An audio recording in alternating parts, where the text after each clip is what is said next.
반갑습니다.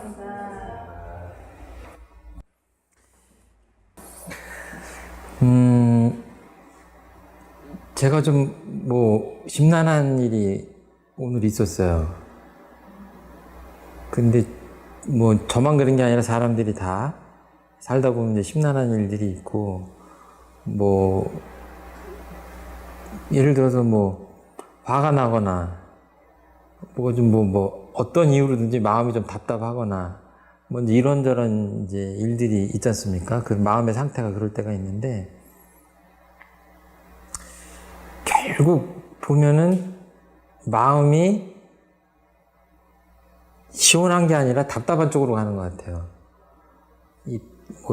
탐내고, 욕심내고, 화내고, 이런 탐진치에서 파생되는 그 감정에 휩싸일 때 보면 결국 마음이 답답한 쪽으로 가는 것 같아요. 그런 것들도 어떤 감정의 어떤 감옥에 갇힌 상태랄까? 그런 것 같습니다. 화가 확 나가지고 어쩔 줄 모르고 답답하고 이럴 때, 고통스러울 때, 그 화나는 감정으로부터 벗어나야 되겠다고 생각은 하는데, 그게 얼마나 걸려요? 대충. 그 정도마다 틀리겠지만, 어떤 때는 그냥 금방 이렇게 없어져서 흔연스럽게 다음 일정을 소화할 때가 있는가 하면, 어떨 때는 일이 손에 안 잡히고 누구를 만나기로 했는데 내 화를 어쩔 수가 없어가지고 사람을 만나기도 싫고, 그리고 잠을 자면 그 다음 날은 좀 괜찮을 줄 알았는데 그 다음 날까지 마음이 답답하고, 그 마음 공부라고 하는 것, 원불교라고 하는 그 가르침, 그런 것들이, 이런 것들, 아주 사소해 보이지만, 이렇게 마음이 고통스럽고 할 때, 답답하고 할 때, 어떻게 이게 소용이 되는가, 쓸모가 있는가를 봐야 될 것 같아요. 그러지 않으면, 사실은, 옳은 말씀이다. 부처님 말씀이, 소태산 대종사님 말씀이 참 그렇다라고 하지만, 내 실제 생활에 제대로 갖다 쓰지 못하면 그것을 배워서 뭘 하겠냐 하는 생각을 하게 되는 거죠. 근데 이제 그런 감정도 감정인데, 이거 제가 그림으로 그려봤어요.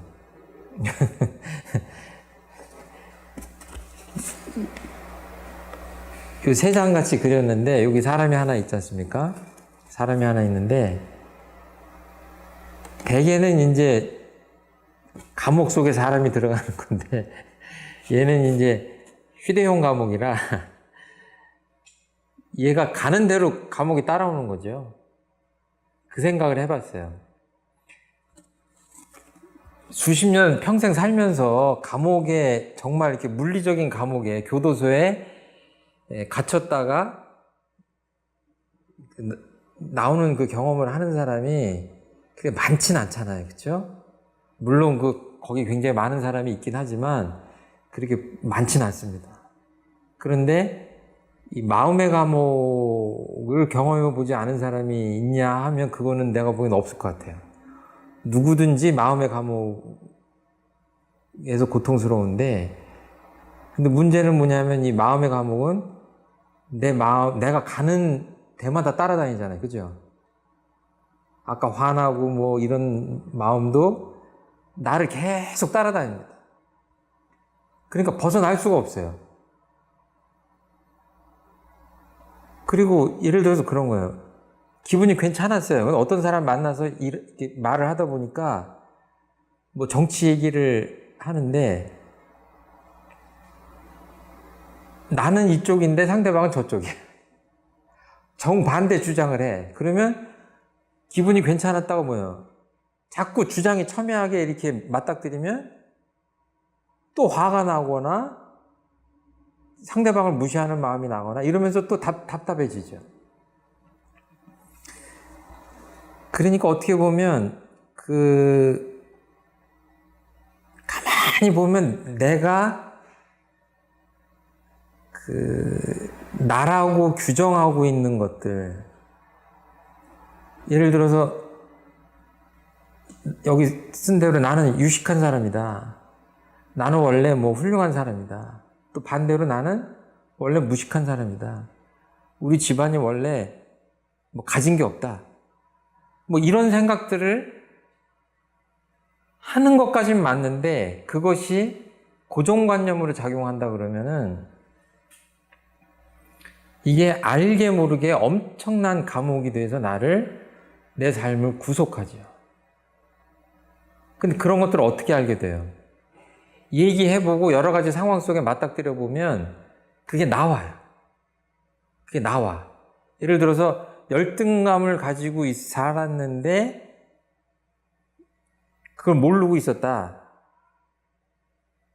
근데 어떨 때 그 열등감이 나오냐면 아무 상황도 아닌데 그 열등감이 이렇게 발로가 될 때가 있잖아요. 제가 가끔 말씀드리지만 아니 점심 식사하셨어요? 이렇게 묻는데 그냥 했으면 했다고 그러고 안 했으면 안 했다고 그러면 되는데 열등감이 확 쩔어있는 사람은 어떻게 해요? 아니 내가 뭐 밥도 못 얻어먹고 다니는 사람이 보입니까? 그냥 안부를 물었을 뿐인데 왜 저렇게 고슴도치처럼 푹푹 쏘냐. 근데 보니까 다른 대화를 하다가도 그렇게 고슴도치처럼 쏴. 근데 그 대목이 어디냐면 뭔가 열등감하고 관계됐다. 그럼 그 사람 안에 열등감이라는 감옥이 있는 거죠. 근데 이런 것들이 평생을 갑니다. 불교적 관점에서 보면 잘못하면 이 뿌리 깊은 이 마음들은 다음 생까지도 연결된다고 하잖아요. 그러면은 이 마음 공부를 해가지고 얻자고 하는 것이 뭐냐면 쉽게 표현하자면 마음의 자유죠. 마음의 자유예요. 그런데 이 물리적인 부자유는 없으니까 우리가 다 자유롭다고 할 수가 있는데 부처님의 가르침을 우리가 배우는 이유는 그 마음의 감옥, 마음의 부자유로부터 자유로워지려고 하는 거 아니에요. 그걸 내니까 마음의 본바탕도 봐서 견성도 해야 되겠고 이제 마음의 뿌리도 봐야 되겠고 마음의 작동 원리도 알아야 되겠고 하니까 마음 공부를 하자고 하는 건데 결국은 내가 지금 내 마음 안에 어떤 것이 있는지를 잘 모르면 내가 어떤 감옥에 갇혀서 있는지도 잘 모를 수가 있다는 얘기죠. 그러니까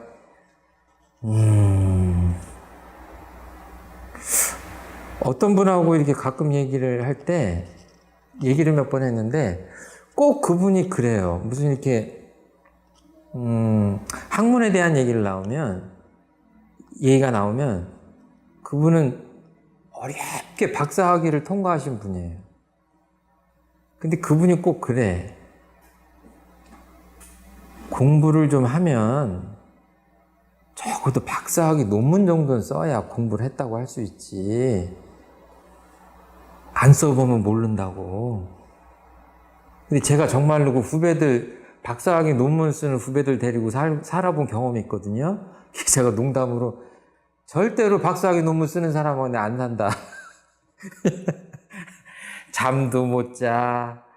그냥 괴로워가지고 그 논문 통과하려면 하루 이틀도 아니고 막 1년, 2년을 정말 아주 머리 싸매고 고군분투하는 것 같아요. 그러니까 그거를 쓰는 사람도 힘든데 봐주는 사람도 아주 만만치 않아요. 그거를 봐주는 사람도.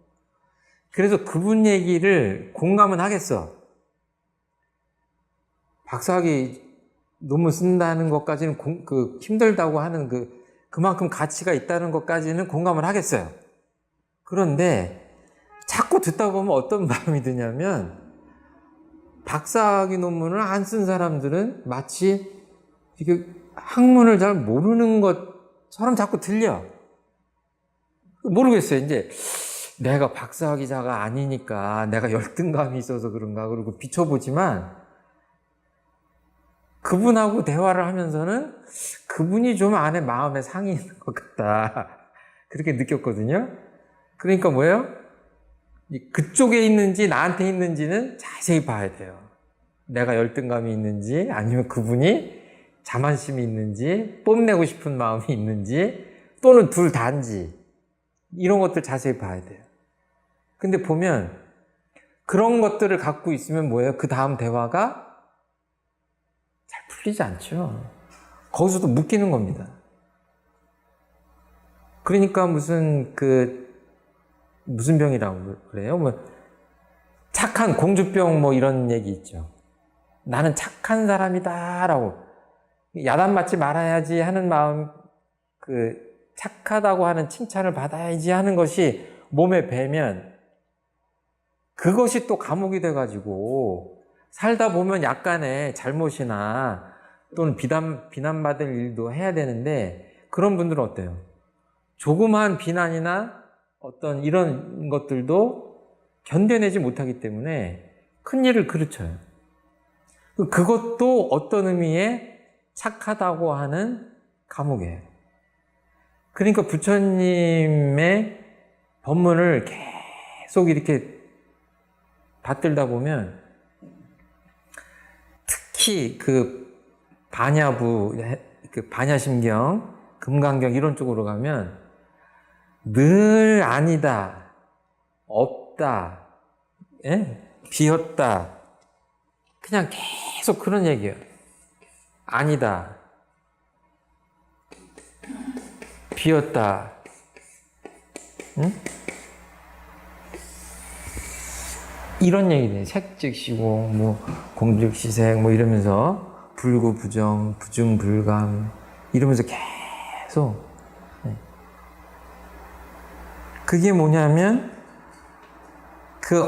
계속 반복적으로 뭔가를 부정하면서, 무엇을 얻으려고 그래요? 뭘 얻으려고 그러는 거예요?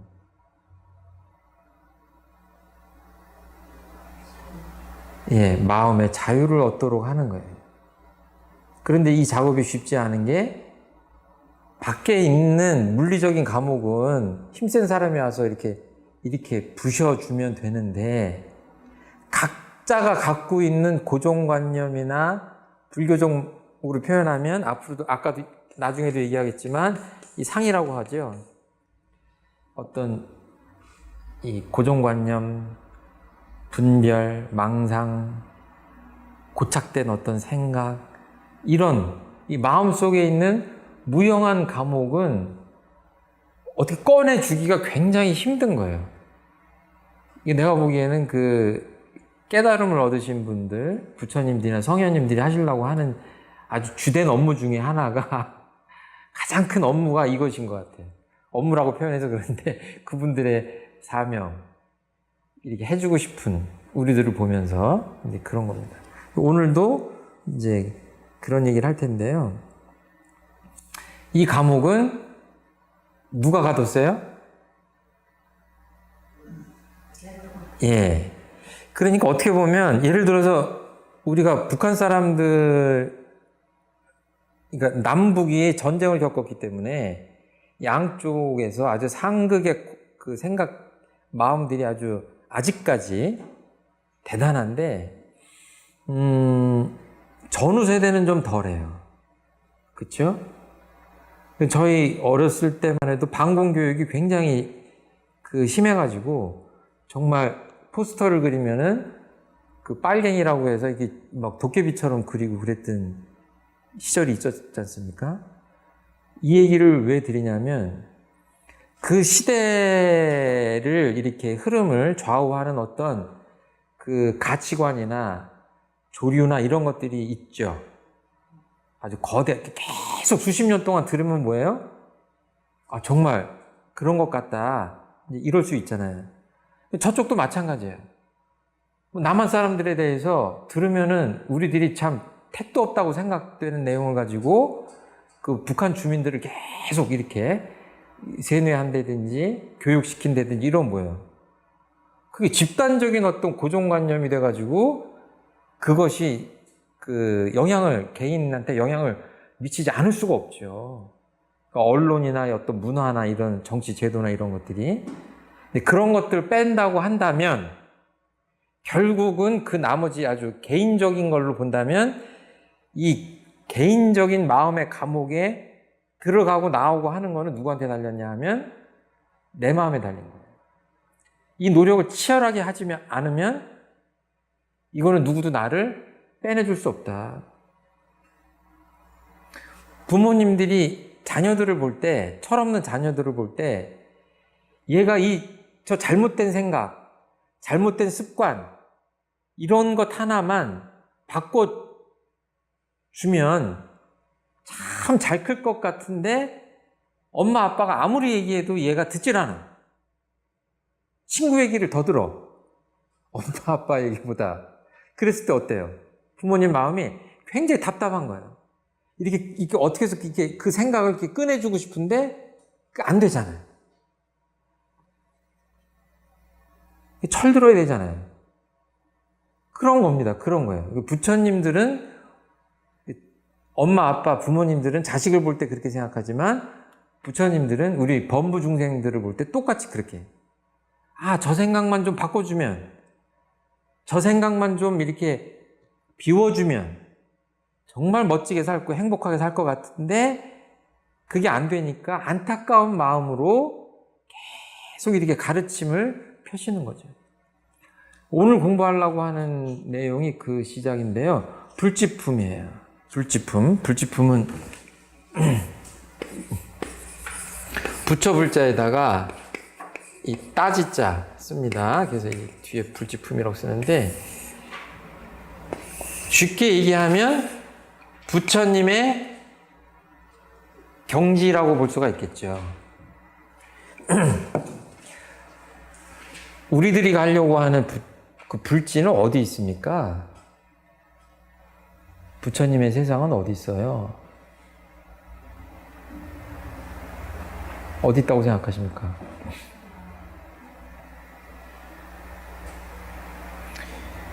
이게 어떤 종교에서는 이 육신을 가지고 살아가는 이 삶 자체가 굉장히 이게 뭔가 벗어나야 될 그런 뭐랄까 여기가 예토죠. 예토. 정토가 아니라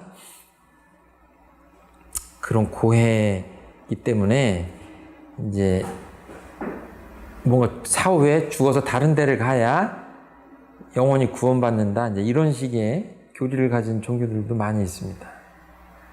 그런데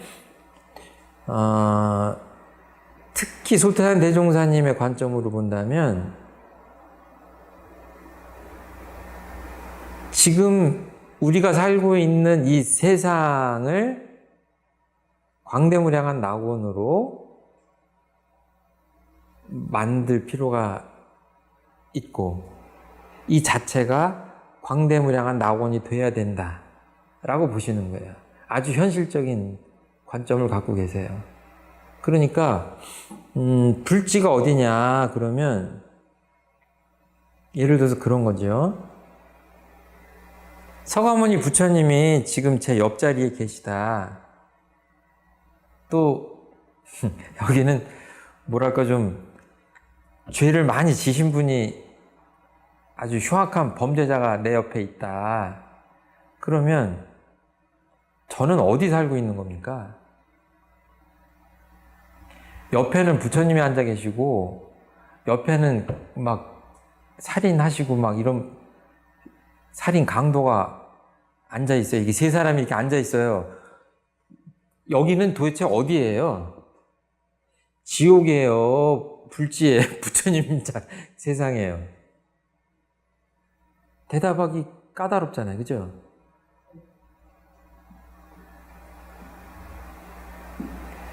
그러니까 그 물리적인 세계도 참 중요하긴 하겠지만 불지라고 하는 것은 부처님 마음을 가지고 부처님의 인격을 가지고 사는 세상은 불지입니다. 거기가. 그리고 자나 깨나 남을 이런 사람은 없겠죠. 그런데 아무튼 자나 깨나 범죄를 저지르고 남을 해서 나만 좋자고 하는 그런 나쁜 생각을 하는 사람이 사는, 여기가 지옥이죠. 그럼 우리들 마음은 어떠냐? 보통 범부 중생들의 마음은 어떠냐면, 어떨 땐 이쪽이 괜찮은 것 같고, 어떨 땐 좀 이쪽으로도 갔다가 이렇게 왔다 갔다 하죠. 왔다 갔다. 중간에서. 왜 우리가 마음 공부를 하냐면, 마음 공부를 잘해서 부처님 마음 같은 마음으로 세상을 그 불지에서 우리가 살려고 이 공부를 하는 게 아닌가 이렇게 생각합니다. 불지품 1장 한번 읽어볼까요? 대종사 말씀하시기를 이 세상에 크고 작은 산이 많이 있으나 그 중에 가장 크고 깊은 나무가 많은 산에 수많은 짐승이 의지하고 살며 크고 작은 냇물이 곳곳마다 흐르나 그 중에 가장 넓고 깊은 바다에 수많은 고기가 의지하고 사는 것 같이 여러 사람이 다 각각 세상을 지도한다고 하나 그 중에 가장 덕이 많고 자비가 너른 인물이라야 수많은 중생이 몸과 마음을 의지하여 다 같이 안락한 생활을 하게 되나니라. 대종경의 이 부처님의 이 불집, 부처님의 경지에 대한 말씀들이 이제 수십 편이 있습니다. 그 중에 첫 번째가 이 말씀이에요. 근데 비유로 말씀하시면서 세상에는 크고 작은 산이 많은데 부처님은 마치 어떤 산과 같냐? 가장 큰 산과 같다. 그래서 많은 동물이 그 속에 의지하고 사는, 그리고 작은 냇물도 있고 강도 있고 바다도 있고 그러지만 가장 큰 물과 같다. 그래서 많은 고기가 의지하고 사는 것과 같다. 부처님의 그 인격이나 품이 이런 말씀을 하시는 겁니다. 사람도 마찬가지다. 덕이 가장 많고 자비스러우시기 때문에 수많은 중생이 몸과 마음을 의지해서 안락한 생활을 할 수 있다. 이렇게 말씀을 하시는 거예요. 그러니까 이렇게 논리적으로, 이렇게 이지적으로만 부처님의 인격을 이렇게 상상할 것이 아니라 이렇게 이 멋있는 비유잖아요. 이 비유가 갖고 있는 어떤 힘이 있거든요. 이 비유를 통해서 이렇게 부처님의 인격을 좀 느껴보셨으면 좋겠다. 제가 아침이나 오후에 시간이 되면 이제 대전천인가요? 옆에 조금만 나가면 이제 개천이 있으니까 그 옆으로 산책로가 있어서 운동하는 사람들이 많이 있는데 저도 거기를 산책을 자주 하는데, 그 냇물을 잘 들여다봐요, 저는. 이렇게 시간이 나면 좀 섰다가 이렇게 보기도 하고 그러는데, 왜 그러냐면, 거기 고기들이 있어요. 그래서 아저씨들이, 또 낚시꾼 아저씨들은 또 물만 있으면 그렇게 낚시들을 하려고 그러잖아요. 그 개천에서도 낚시를 하셔. 근데 제가 그걸 보고 있으면 어떨 때는 그렇게 물 깊이가 깊지 않은데 한 이만한 고기도 있어요. 그래서 낚시하는 아저씨들이 계신가 봐요.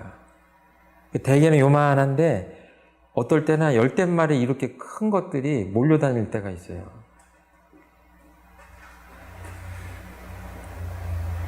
그런데 아직까지 이거보다 더 큰 고기는 못 봤어요. 저 강으로 나가면 어떻겠어요? 더 많은 큰 고기들이 있겠죠.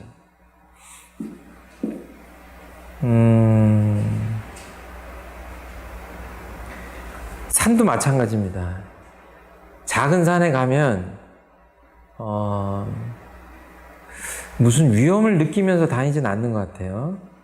그런데 깊은 산에 가면, 우리나라 산에는 아직 그 호랑이가 나왔다는 얘기는 없는데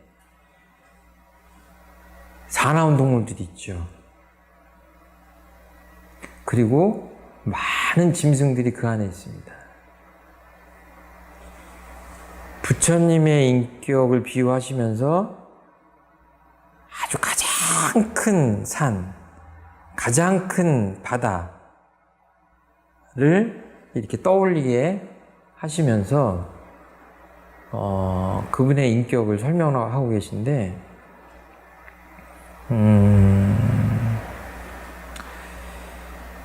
대도라고 하는 표현이 있죠.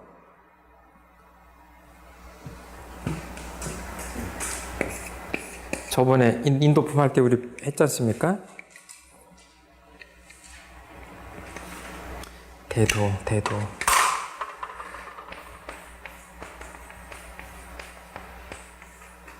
사람들이 다 갈 수 있는 어떤 길인데, 구원받을 수 있는 길인데, 부처님의 이 가르침이 대도다. 더 강조를 할 때 뭐라고 하냐면 무상대도다. 위가 없는, 더 이상 위가 없는 그런 대도다. 이런 표현을 하시죠.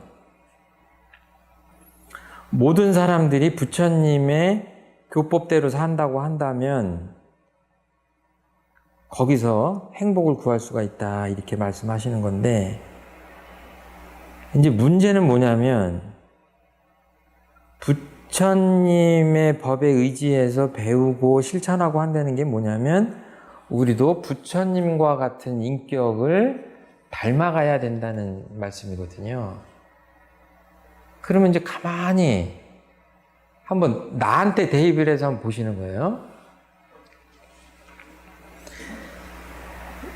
내가 물이라면, 한번 지금 빨리 한번 생각해 보세요.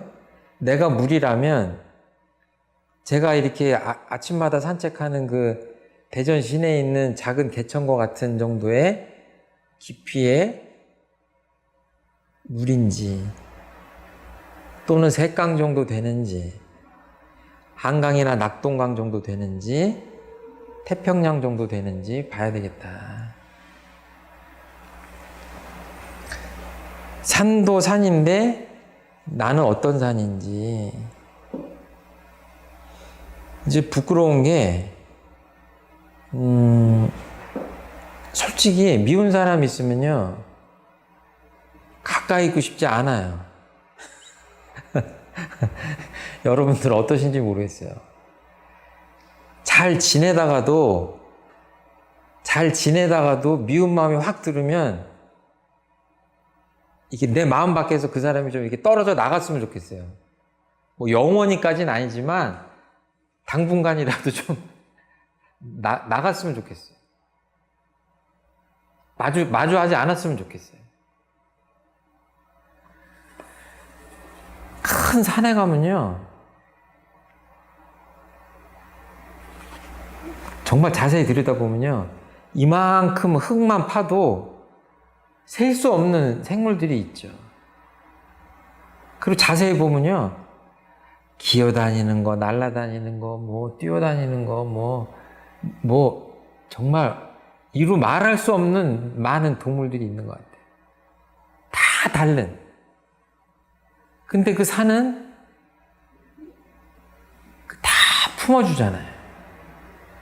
이거 불지품은 부처님이 이렇게 그냥 위대한 분이구나 라고 해서 끝나는 게 아니라 그 부처님을 어떻게든지 닮아가야 되려니까 어떻게 해야 되겠는가 이런 마음으로 이제 공부를 하셔야 되는데, 이제 아까까지 이렇게 말씀드릴 때는 괜찮았는데 내가 어떤가 이렇게 하면 뭐예요? 숙제가 만만치 않아집니다. 내가 물이라면 넓고 깊은 물이 되는 쪽으로 자꾸 가야 되고, 산이라면 또 깊은 산, 큰 산으로 가야 되겠다. 쉽게 얘기하면 내 마음의 품이 넓어야 되겠죠? 마음의 품이 넓어야 되는데, 내 마음 안에 뭐가 꽉 차 있으면 잘 안 들어오는 것 같아요. 자, 2장 한번 보겠습니다. 함께 읽어보실까요? 대종사 말씀하시기를 부처님의 대자 대비는 저 태양보다 다습고 밝은 힘이 있나니 그러므로 이 자비가 미치는 곳에는 중생의 어리석은 마음이 녹아서 지혜로운 마음으로 변하며 잔인한 마음이 녹아서 자비로운 마음으로 변하며 인색하고 탐내는 마음이 녹아서 희시하는 마음으로 변하며 사상의 차별심이 녹아서 원만한 마음으로 변하며 그 위력과 광명이 무엇으로 가히 비유할 수 없나니라. 다른 품도 마찬가지지만 이 불지품은 이렇게 반복해서 좀 읽어보셨으면 좋겠어요.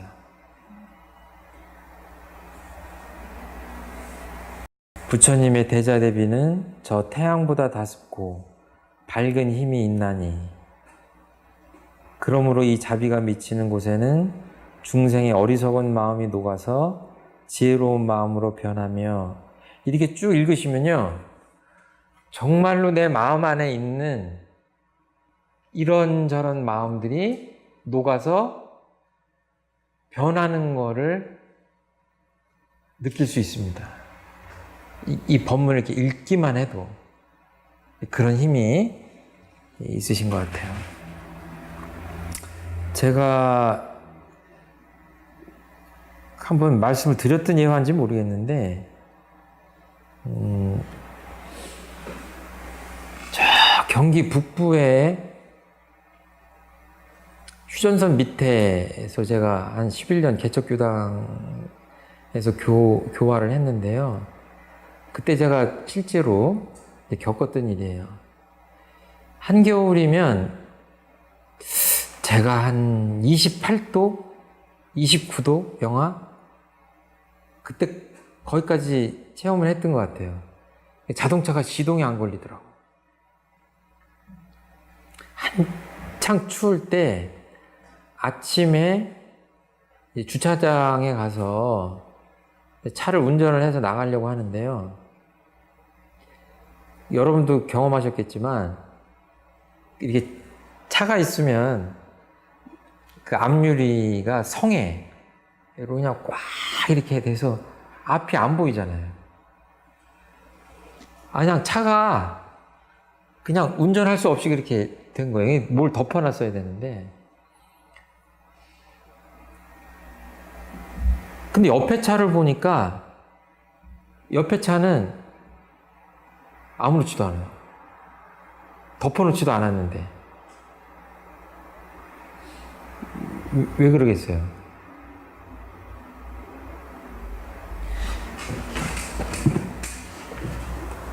지금 힌트는 저 불지품에 있습니다. 불지품 2장에 있어요.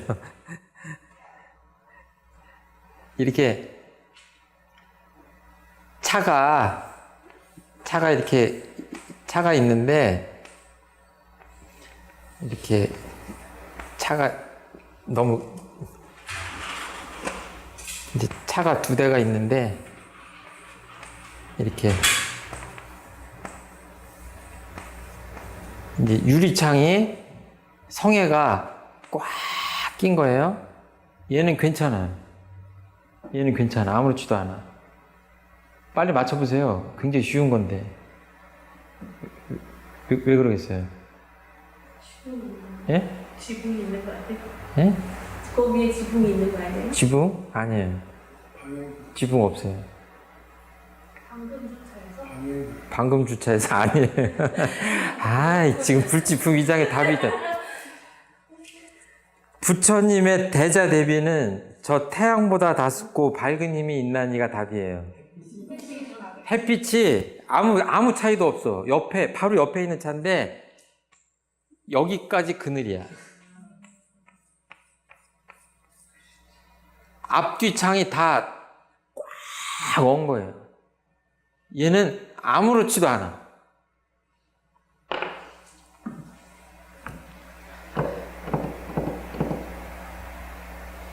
제가 이제 이거를 겪으면서 정말로 이 법문을 떠올렸어요. 여기 자동차가 아니라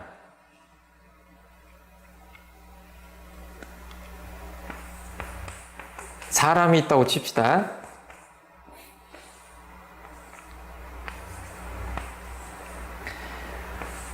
부처님의 대자대비라고 하는 이 부처님의 이 은혜를 입고 사는 사람과 살지 않는 사람의 차이가 마치 그런 것과 같아요. 별 차이가 없는 것 같아. 부처님의 법이라는 거 간단해요. 이 마음 공부로 마음을 잘 써라. 그리고 이 세상의 은혜에 이게 잘 감사 보은하면 복을 받는다. 인과의 이치예요. 콩 심으면 콩 나오고 팥 심으면 팥 난다고 하는 이것을 믿고 따르는 삶과 그러지 않은 삶의 차이가 마치 겨울철에 그 태양광명 아래에 있는 차와 그늘에 있는 차에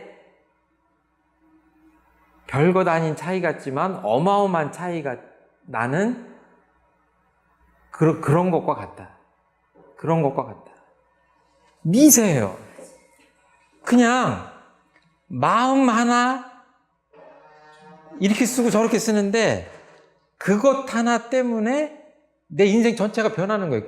그래서 이 마음 공부, 불교, 원불교 공부가 이게 참 어떻게 보면 별거 아닌 것 같은데 그 차이 나는 것은 어마어마하다. 그리고 저 태양보다 따뜻한 다습고 밝은 힘이 있다고 그랬어요. 왜 그래요?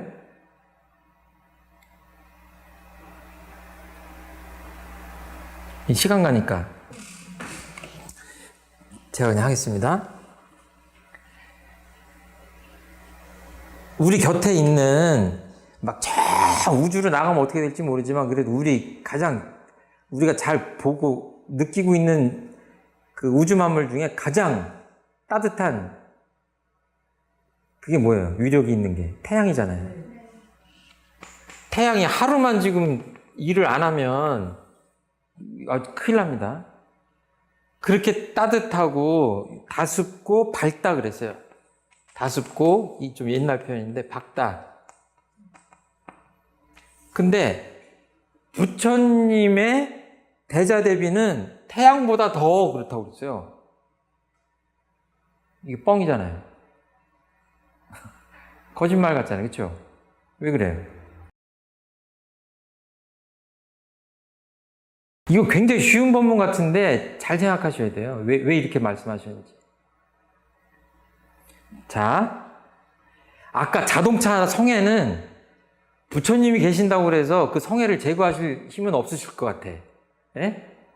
그런데 중생의 어리석은 마음이 녹아서 자, 어리석은 마음이 있습니다. 그러니까 A라는 마음이 어디로 가요? 빨리 부르세요. 무슨 마음? 지혜로운 마음? 지혜로운 마음. 예. 이렇게. B라는 지혜로운 마음으로 가요? 변화시키는 겁니다.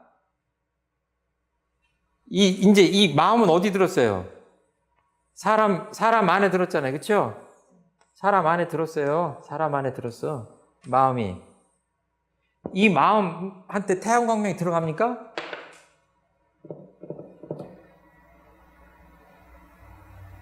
태양광명이 아무리 따뜻하고 위력이 있다고 하더라도 사람 마음을 바꿀 수는 없죠. 그잖아요.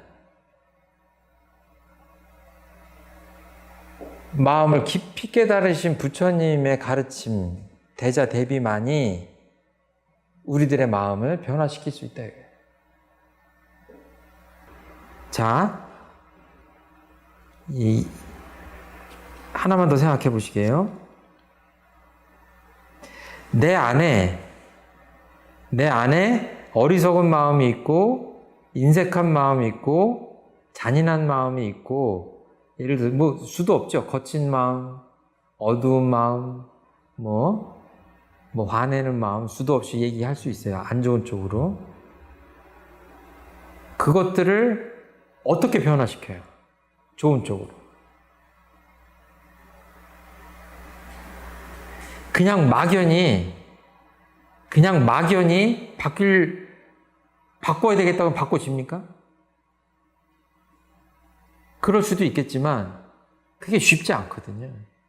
그게 쉽지 않아요. 그러니까 뭐예요? 첫 번째는 뭐냐면, 부처님, 소태산 대종사님, 이렇게 마음을 아주 완전히 바닥까지 깨달으시고, 마음의 그 원리까지를 우리한테 밝혀주시고, 마음의 변화를 어떻게 해야 되는지 방법론까지, 수행론까지 알려주신 이런 분들의 교법, 가르침에 의지해서 내가 내 마음을 변화시켜 봐야 그 다음에 어떻게 되죠? 그것이 완전히 웬만한 궤도에 올라와야 그 다음에 내 옆에 있는 분들을 도와줄 수 있는 거예요. 이 순서가 거꾸로 되면 절대로 되지 않습니다. 그러니까 제가 반성을 하면, 지금도 그렇지만, 제가 제 마음을 변화시키는 그 힘, 경험, 체험, 노하우, 이런 것들이 덜 익었기 때문에, 아까 그런 분들이나, 또는 지금도, 주변에 이런 마음들을 갖고 계신 분들을 변화시키는데 역부족이지 않은가, 이렇게 생각을 합니다. 그래서 이 법문을 내 생활에 적용한다고 하는 것은 내가 먼저 그렇게 해보는 거죠. 아, 정말 이렇게 해보니 내가 변화가 되는구나 하는 것들을 체험할 때 점점 체험하다가 어디로 가냐면, 정말 태양보다 더 다습고 밝은 힘이 있으시구나. 그때 진정한 어떤 그 부처님의 가치를 알게 되는 게 아니냐, 이렇게 생각을 합니다.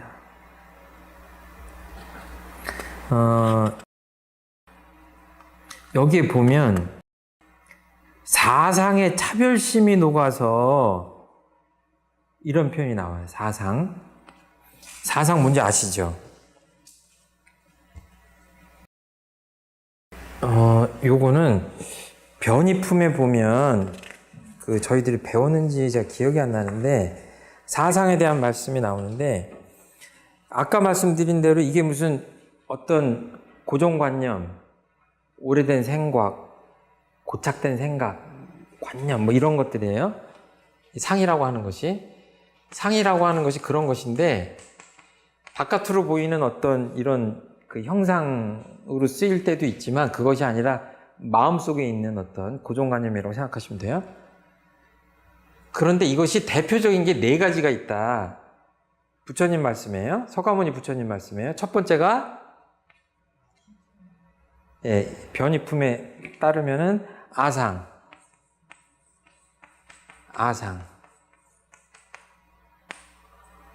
인상, 사람이라는 어떤 그 마음의 어떤 그 고정관념, 중생상,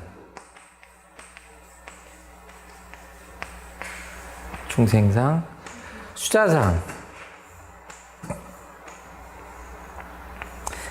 나이 먹었다 하는 여기에 대해서 변이품에서 어떻게 말씀하시냐면 금강경에 이제 사상이 나오니까 여기에 대해서 쭉 설명을 하시면서 고래로 여러 학자들이 여러 가지 해석을 해놨다. 이게 제가 봐도 이 책 저 책 보면 조금씩 틀려요. 그래서 이거를 정말로 알으려면은 뭐 모든 경전을 다 봐야 되는데 그럴 수는 없고, 소태한 대종사님께서는 뭐라고 하셨냐면 자기본이에요. 자기본이. 내 중심으로 생각하는 거예요. 자기 것만 좋다, 내 것이 좋다, 뭐 이런 식의 자기본이에요. 이거는 사람, 많은 그 생명체들이 있는데 사람이 최령하니까, 다른 동물들은 사람을 위하여 생긴 것이니까 마음대로 해도 된다라고 하는 인간본의의 생각이다, 이렇게 말씀하셨어요. 그리고 중생상이라고 하는 것은 중생과 부처가 따로 있어요. 그래가지고 막 이렇게 공부를 하자고 막 이러면 뭐야? 나 중생인데 뭐 그냥 중생으로 살다 죽을래요. 에? 그 태어날 때부터 부처 될 사람 따로 있고 성현 따로 있는 거지. 우리 같은 사람한테 그냥 자꾸 골 아프게 이것저것 하라고 하지 마세요. 그냥 저 중생이 행복해요. 이런 거예요? 그 중생상이에요. 그 수자상은 뭐예요? 이제 그 두 가지가 있는데,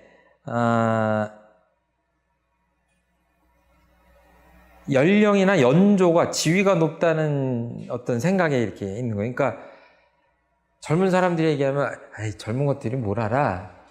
경험을 많이 해본 내가 알지, 이제 이러는 거예요. 근데 더 조금 확대시켜 보면 불교에서는 어떤 해석도 하냐면, 사람이라는 것이 한정된 수명만 갖고 있어서 살다가 죽으면 그만인데 하는 생각도 수자상으로 이렇게 해석할 때가 있어요. 근데 여기서는 나이가 많다는 상. 꼭 그런 건 아니지만 뒤집어 보면 또 나이가 적다고 하는 상도 걸림돌이 될 수 있어요. 근데 쉽게 보면 이제 이런 거예요. 이제 나 중심으로 생각하는 거, 사람이라고 생각하는 거, 또는 중생이라고 생각하는 거, 이런 것들이 다 걸림돌이라는 얘기예요. 내가 나이가 많으니까 뭐 이런 것들.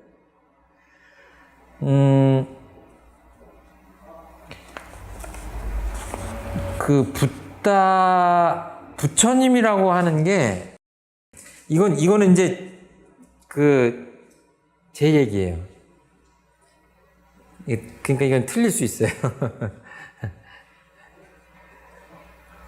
부처님 그러면 이 말이 어디서 왔냐면, 중국 한자로는 불 이렇게 하잖아요. 부처불. 근데 저쪽 원래 인도 쪽에서 오는 걸로 하면 뭐예요? 붓다 이러잖아요. 영어로 쓸 때도 이거 뭐냐면 어떻게 쓰더라? 이렇게 쓰나? 맞아요. H자가 하나 들어가죠. 이제 이건 영어인데 사실은 뭐 그쪽 인도 말로 하면 또 다르게 표시가 되는 게 있어요. 근데 이게 뭐냐면 깨달은 자, 깨달은 사람이란 뜻이에요. 깨달은 사람, 이 진리를 깨달은 사람이에요. 그러니까 뭐예요? 크게 보면 두 가지예요. 인류 역사상 이 깨달은 자라고 표현되는 분들은 가장 대표적인 분이 서가모니 부처님이기 때문에 붓다 그러면 서가모니를 얘기하는 경우도 있지만, 일반적으로 이렇게 일반 명사를 보이자면 정말로 알려지지 않았지만 그 경지에 간 사람들이 있다면 그 사람들이 다 부처란 얘기예요. 근데 여기까지는 이제 제 얘기가 아니고 일반적인 얘기인데, 제가 드리고 싶은 얘기는, 제가 혼자 가만히 이 한자를 들여다보니까 이게 사람인이잖아요. 사람인에다가 이거는 사실은 이제 뭐 이렇게 달러를 표시할 때 몇 불 몇 불 하면 이렇게도 표시하잖아요. 이렇게 하는 건데, 이게 무슨 뜻이냐면은, 그거 맞나 봐주세요. 이거랑 같죠? 아니 불자랑 이거랑 통하죠? 예. 네. 그러니까 어떻게 보면은, 제가 보면 이 두 가지가 합쳐진 건데, 워낙 위대해서 사람이 아닌 분이라고 저는 어려서 해석을 했는데, 오늘 사상에 대한 공부를 하다 보니까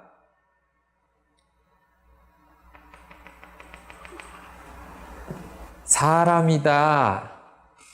그러니까 인상, 아상, 중생상, 수자상 이런 생각조차를 비운 분, 이런 거를 다 아니라고 비운 분이 혹시 부처님이 아닌가 하는 제 나름대로의 생각을 해봤습니다. 여기 변이품에 보면 어떤 표현이 나오냐면 수도인이 이 사상만, 아까 사상 다시 한번 해볼까요? 아상, 인상, 중생상, 수자상.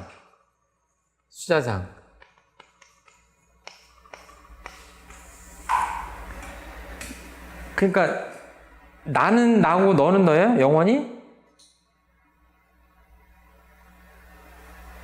이게 진리를 모른다는 거예요. 너와 내가 원래 같은 거예요. 자, 사람만 중요해요? 크게 보면 이 우주 만유가 하나의 생명체예요. 자, 중생. 아주 압축해서 표현하면 이렇게 말씀하시잖아요. 한 마음 깨치면 부처요. 한 마음이 어두워, 매해, 깨치지 못해. 그럼 뭐예요? 그게 중생이에요. 어리석은 사람이에요. 그러니까 우리 보통 사람들은 어때요? 하루에도 중생이었다 부처였다 중생이었다 부처였다 이러고 사는 거예요. 근데 그 확률을 어디로 가야 되겠어요? 50대 50이라면 계속 50대 40, 아니 60대 40, 70대 30, 80대 20 해가지고 점점 하면 원불교로 얘기하면 항마위 갔다가 출가위 갔다가 열애위 갔다 이렇게 되는 거예요. 그러니까 지금 이 순간 한 마음 잘 챙겨서 마음 공부 잘해서 그 깨친 마음을 갖고 있다면 그때가 부처다. 그러니까 워낙에 그냥 그렇게 태어난 분들만 부처님이다 그러면 뭐예요? 수행을 할 필요가 뭐가 있겠습니까? 그냥 태어난 대로 살면 내 팔자다 그러고 살면 되지, 그렇죠? 그러지 말란 얘기입니다. 이게 이제 어려운 말로 하면 이게 현해상하고 연결돼요. 야, 우리같이 못난 사람이 어떻게 부처님 닮으라고 하냐, 참 교문이 참 깝깝한 얘기 하시네. 이렇게 가는 거예요. 그 절벽과 같은 마음이 드는 거예요. 현해상이라고 하거든요. 뚝 떨어뜨려 놓고 보는 거예요. 부처는 부처고 중생은 중생이다. 그게 아니라 내 한 마음이 밝게 깨어날 때 부처고 어둡게 매할 때가 중생이다. 이렇게 생각하라는 얘기예요.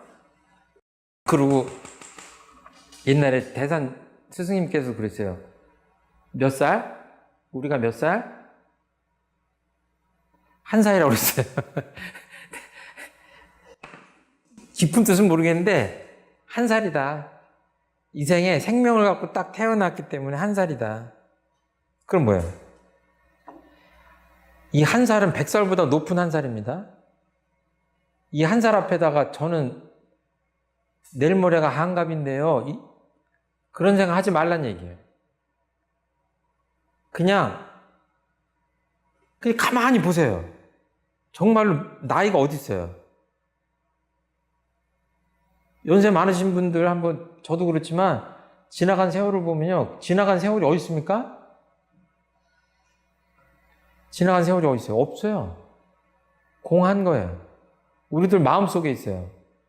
그런데 그것들이 작동을 잘못하면 엄청난 고정관념으로 작동을 해서 소통을 방해하고 내 자유로움을 방해하고 그런다는 얘기죠. 수도인이 이 4가지 상만 완전히 떨어지면 곧 부처니라 그랬어요. 근데 제가 지금 사람이니까 이 옷도 입고 사람이 쓰는 말도 하고 사람으로 살잖아요. 그렇죠? 사람으로 살잖아요. 그리고 제가 아무리 수자상을 띈다고 그러더라도 꼬맹이들하고 같이 살 수는 없잖아요. 나이가 저도 있는데 이런 것들을 부정하라는 것이 아니라 있기는 돼.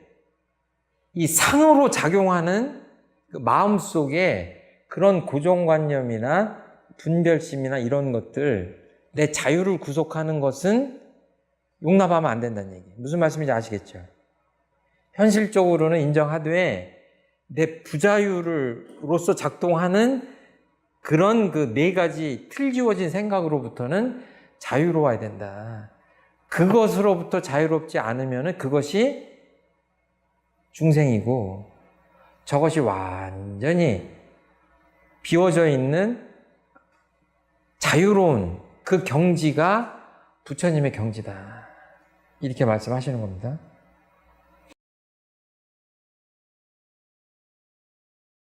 그러니까 무언가를 어마어마하게 배우고 또 쌓고 축적하고 능력을 갖추고 이래야 도달할 수 있는 경지도 있겠지만 부처님들께서는 뭐라고 하셨냐면 무언가를 그렇게 잔뜩 쌓아서 갖춰서 갈 수 있는 것이 불지가 아니라 어떻게? 이 쓸데없는 분별, 망상, 사상만 완전히 비우면은 그 텅 빈 자리가 부처님의 자리다 라고 말씀하시는 거예요. 이것을 저희들이 유념하면서 괜히 안 갖고 있어야 될 것들을 가지고 무겁게 부자유스럽게 살아가는 건 아닌지 돌아보면서 이렇게 공부하시다가 다음 주에 뵙겠습니다. 감사합니다. 예.